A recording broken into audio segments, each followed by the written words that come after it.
कराची के इलाके लांडी export processing zone में एक फैक्ट्री में आतिशबाजी का वाक़या पेश आया। पूरी की पूरी फैक्ट्री मुनहदम हो गई। बहुत ज़्यादा शिद्दत थी आग की और जिसकी वजह से ये कि हमने मज़ीद शहर से फायर का टेंडर्स खुलवाए। इसके बराबर में जो राइट हैंड पे फैक्ट्रियाँ थी चार, उन चारों फैक्ट्रियों को इसने अपनी लपेट में ले लिया था। स्मोक है वो इस कदर था कि बंदा गली तक में भी नहीं आ पा रहा था। अस्सलाम वालेकुम नाज़रीन, कराची से मैं हूँ साजिद रऊफ़ और आप देख रहे हैं एक्सप्रेस न्यूज़।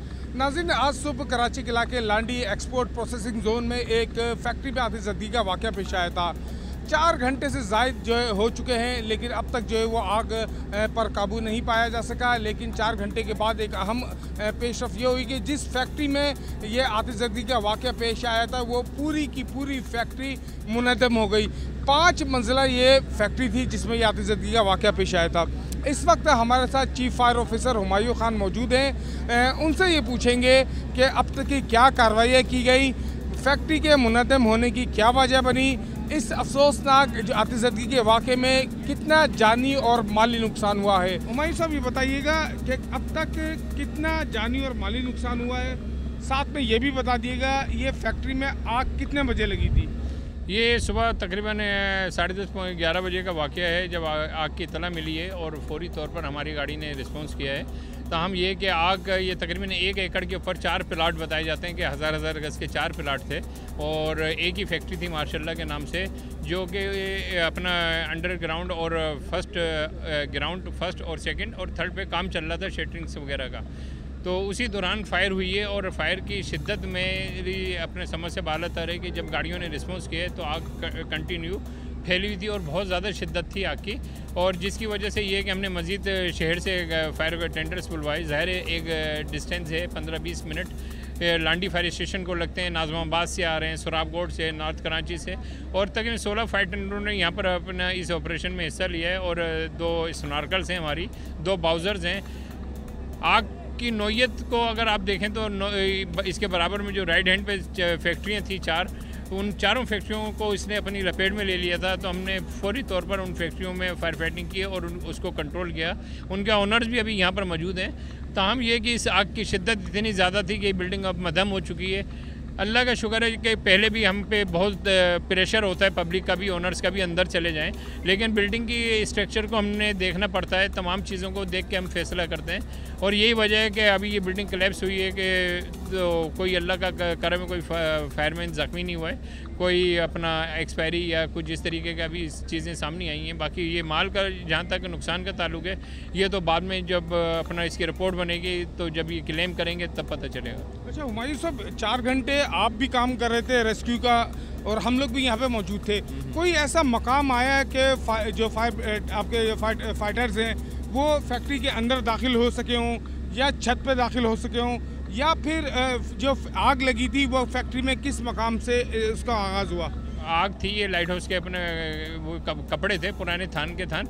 अगर आप कभी सर्दियों में भी एक कार्टन भी जलाते हो तो कितना स्मोक होता है। तो ये जो अगर आपको कायदाबाद से दूर से स्मोक दिख रहा था, लिहाजा वो अपना कपड़ा जल रहा था और बहुत शिद्दत से जल रहा था, जिसकी वजह से वो जो स्मोक है वो इस कदर था कि बंदा गली तक में भी नहीं आ पा रहा था।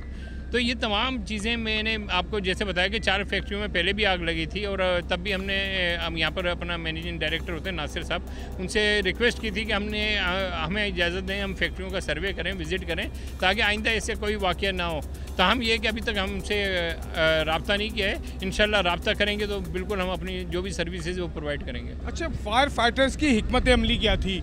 हमने ये देखा कि शुरू में जो है वो धुआं बहुत ज़्यादा, स्मोक बहुत ज़्यादा था, लेकिन उसके बाद जो है वो एकदम हिकमत अमली चेंज हुई। जब आग के शोले बाहर निकलने शुरू हुए उस वक्त हिकमत अमली बिल्कुल तब्दील हो गई। क्या हिकमत अमली थी आप लोगों की तरफ से?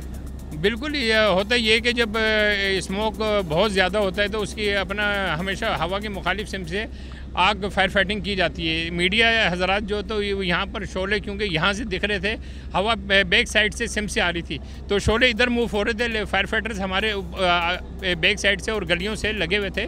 तो जब ये बिल्डिंग शोले एकदम से शोलों ने आग पकड़ी है तो स्मोक ख़त्म हो गया। क्योंकि होता ये कि जब आग होती है, आग नहीं होती तो स्मोक बहुत ज़्यादा होता है, लेकिन आग होती है वो सुलग रही होती है, बहुत ज़्यादा हीट होती है उसमें। अब अल्लाह का शुक्र है, जब ये मकसद ये इस पोजीशन इस वक्त क्लियर हुई है, तो अभी फायर फाइटिंग अभी भी चल रही है और इंशाल्लाह कोशिश कर रहे हैं जल्दी कंट्रोल करने। अच्छा, जिस तरह ये हमने ये देखा कि पानी के साथ साथ आप लोगों ने फोम का भी इस्तेमाल किया, कुछ मकामात पर हमने फोम भी इस्तेमाल हुआ। ये जो कपड़े की आग होती है, ख़ासतौर पर जो जीन्स होती है, इसमें आग बड़ी मुश्किल से बुझती है, तो उसको किस तरह आप लोग कंट्रोल करते हैं? बस उसके लिए पानी ही हल है और इसके लिए कोशिश कर रहे हैं। अभी ये कोशिशें जारी हैं, फायर फाइटर्स लगे हुए हैं, स्नॉर्कल काम कर रही है। इंशाल्लाह जैसे जैसे रिजल्ट आएगा तो मैं आपको बता दूँ। लास्ट क्वेश्चन मेरा ये बता दीजिए, इसमें कितनी जो अफराद ज़ख्मी हुए? हमने देखा कि इसका मलबा भी गिरा, उसके अंदर कुछ लोग ज़ख्मी भी हुए, उनकी तादाद कैसी है और आपके फायर फाइटर्स कैसे हैं, वो महफूज रहे? सिर्फ एक फायर फाइटर्स की मुझे इत्तला मिली है, लेकिन ये है कि कोई चीज़ भी बोलना कबल इस वक्त है। बाकी ये है कि अल्लाह का शुक्र है, सब सुकून में। बिल्कुल, आपने chief fire officer Humayun Khan की बातचीत सुनी। उन्होंने बताया कि तकरीबन 7 से 8 अफराद थे जो कि इस अफसोसनाक हादसे में दीवार गिरने या फिर मलबा गिरने से ज़ख्मी हुए, जिनमें एक फायर फाइटर्स भी बताया जा रहा है। इब्तदाई तौर पर तो इस बात का इल्म नहीं हो सका है कि आग लगने की वजह क्या थी, लेकिन ये ज़रूर मालूम हो सकेगा जब कूलिंग का अमल प्रोसेस मुकम्मल होगा, तो उसके बाद ही जो है ये बताया जा सकेगा कि आग लगने की वजह क्या थी और फैक्ट्री में जो फायर सेफ्टी के जो इक़दाम थे वो कैसे थे। इस हवाले से जब तहकीकात शुरू होगी और तहकीकात के बाद ही इसका बताया जा सकेगा।